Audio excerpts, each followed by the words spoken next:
Hey guys, welcome to Dean Family Acres and episode 200. I've been trying to work through this journey here for a couple of years, and thank you for being here.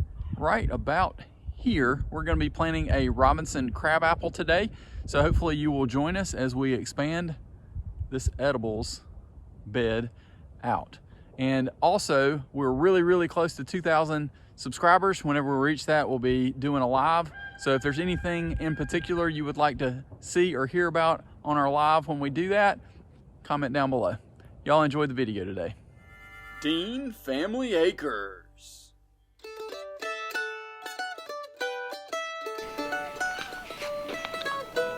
All right guys, so we are out here trying to figure out exactly where we are going to put these plants in this bed.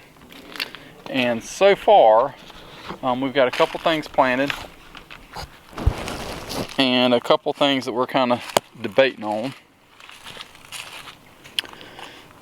This whole end here is completely open. Up here on the upper end, we have already planted Little Miss Figgy. So right here in front of the rock, we've got a Little Miss Figgy, and then we've got some pineapple guava and a pomegranate, Sadi pomegranate there. So we're debating about whether we want to put some blueberries out here in the middle.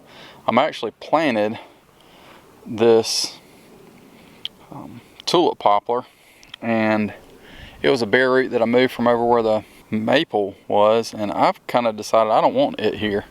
I'm actually going to do this entire bed as edibles, so it's going to move. I'm not sure where I want to move it, kind of debating, you know, back here on the wood line somewhere. Potential in the front yard, but probably back there in the wood line, but we'll see. Anyway, so that means that I've got a super dwarf apple that will be going back here, and probably a crab apple, and then I think we're going to put some our fuzzy kiwis here. That's why I was just kind of debating. I feel like this back row right here, it's about 15 feet, so I feel like if I put a 12 to 15 foot trellis there, then that will be absolutely perfect for fuzzy kiwis on the end. The way that the sun sets, it won't affect it at all during the summer time, or anything in the summertime will be almost perfect. And then we'll kind of debate about where we want to put these two trees. We're also debating about maybe out here in the center, maybe just doing nothing but strawberries. Just have a strawberry patch, but trying to figure that out. Got plenty of blueberries around. Just want to decide, do we want to put some different types of blueberries here, or what do we want to do? So I'd absolutely love to hear you guys feedback in regards to what you think we might should put back here. I mean, tons of different varieties, ideas, that kind of thing. I know I have the crab apple and that super dwarf apple that I think is going to go here. The other thing I thought about is an Asian persimmon. I think that would be a great kind of generic area for that. So we'll kind of see if one of those might make it in. And I honestly will draw all this out before I completely decide, hey, listen, those fuzzy kiwis are going on that end down there. They honestly, if I needed to, could go almost anywhere, but I want to get them in the ground. I want to get them going. I learned that the hard way from when we first did muscadines from these over here. Whoop. There one's actually right there that we planted, that we had for about 1.5 to 2 years in the pot, and definitely don't want to do that again. Definitely get them going. Because that's the only way you're going to get production. You might can keep a plant alive in the pot, but you're definitely not going to get any fruit production or get a year closer to fruit production unless you get it in the ground, or you're seriously up potting this thing all the time, depending on what it is. Something like fuzzy kiwi or muscadines, you're probably not really going to get any closer than when you actually put them in the ground. So anyway, we'll keep planting and see if we can figure this out. Thanks for watching, guys. Alright guys, so we finally figured out where we're going to plant our Robinson crabapple. Kind of thought through some things, reconfigured a couple different times. And anytime you're kind of thinking through, you always want to think about where's your sun exposure. So sun actually comes from that way, comes all the way across and around. And anytime you're thinking about edibles, almost all of them are going to be entirely full sun, or 6+ hours a day of sun. This spot here, if we kind of plant it correctly, 6+ hours will be no problem at all. Honestly, the kind of shaded area on this side of the house gets at least 6 hours, but then it gets a lot of shade on the back late afternoon sun when it gets really hot. So just trying to think through exactly how and where we want to put this. This is one of our trees that we picked up in a trade with Ronnie from Early Bird Farms. He found, I think it was 12 or 13 trees at Tractor Supply, all potted. They were either crabapple. I think like 10 of them were crabapples, different varieties. I think there were 3 or 4 different varieties. We got 2 different varieties of crabapple now, but we only got 1 from him, and this is it. This is the Robinson. But we he got that, some a maple, which we got a red maple, which we thought about putting in this bed, but again, I think I just wanted it to be completely edible. And although crabapple is kind of on the fringe, we'll consider it edible, right? I think Robinson does produce at least some small apples that you can potentially make into jelly, and it will cross-pollinate another apple that we're going to put here in this bed as well.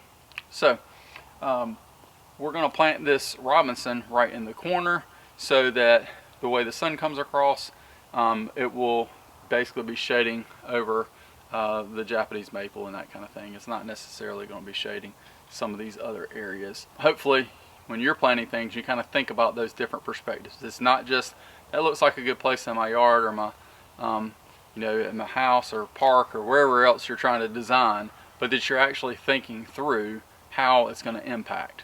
How's it going to impact the plants next to you? I saw a post on Facebook just the other day. Someone was super excited to find a magnolia tree in their woods. They do readily come up in our area, and they were super excited, and they wanted to move it over near Carolina cypress.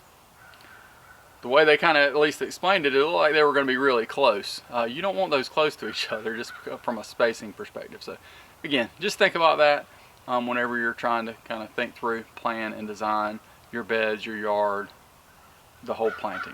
So here we are. We're going to see about getting this in the ground and let you guys follow along. We'll talk a little bit about the Robinson crabapple as well as we go throughout this.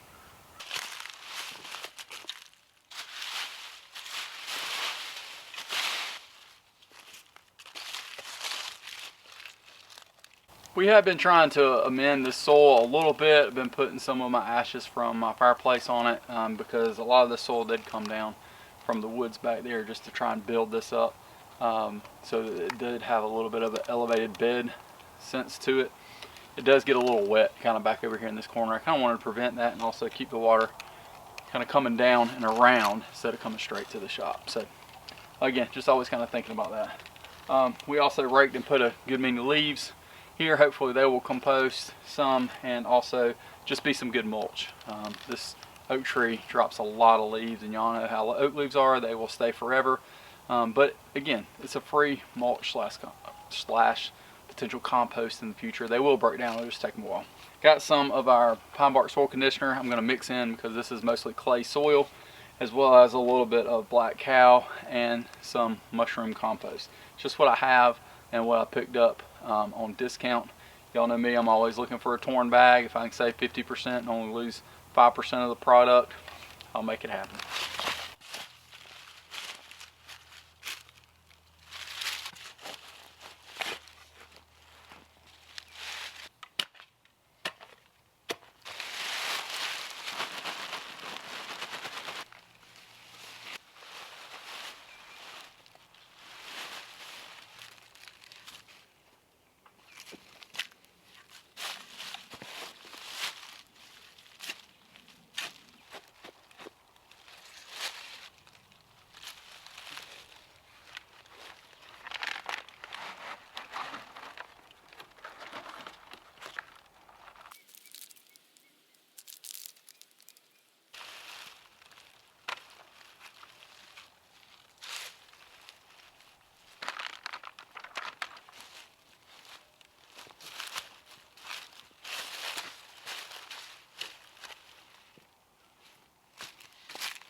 Alright guys, so appreciate you watching today's video. Sorry it was only about one planting, but we did get this crabapple in the ground and it looks really great. Just to give you a quick sneak peek of things that are to come, we've got a visit to Ison's nursery and also planting multiple things from them. So I'm in the edibles bed. It is definitely expanding and growing, and we will talk about that in the near future. Thanks so much for watching, guys. Don't forget to like, share, and subscribe. When you do subscribe, don't forget to ring that bell like. That's right, Mike Tyson in the 1980s. Looking forward to your comments down below in regards to what you are planning these days and what you're looking forward to most this spring and summer. Have a good one.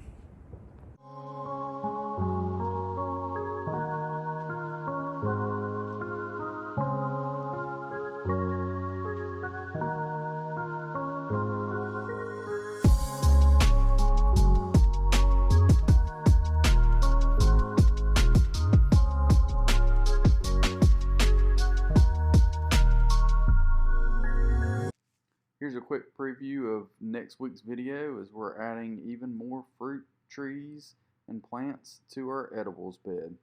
Looking forward to seeing you guys next week. Join us on Sunday at 8 p.m. Have a good one.